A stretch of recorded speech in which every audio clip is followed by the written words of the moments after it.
Hello, this is Geoff with In-Depth Studies. We are in the book of Acts, chapter 5, verses 3 and 4.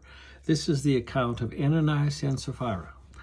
So we'll pick it up in verse 3. And of course, we understand that Ananias and Sapphira lied about the money that they sold their property for, that they gave the impression that they gave it all to the church, but when in reality they did not.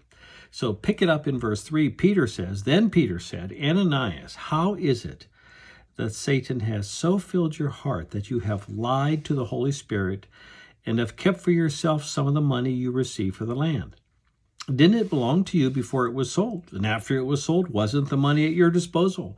What made you think of doing such a thing? You have not lied just to human beings, but to God.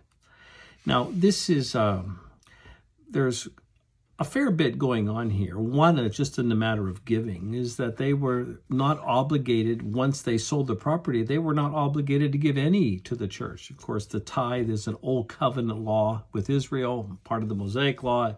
That law is gone. We're now under the law of Christ, and tithing is not a part of that. So even when they there was no obligation whatsoever to give the money to the church. But what they were being held accountable to is that they lied about what they did. But the key point that I want to point out right here is that it equates lying to the Holy Spirit with lying to God.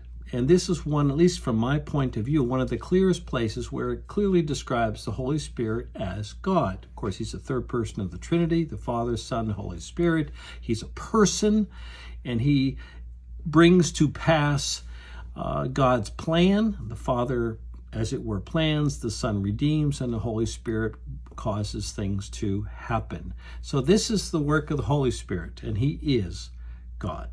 Thanks so much, and you can check out more of Geoff's thoughts on youtube.com, and there you can subscribe to them. Thanks so much. Bye-bye.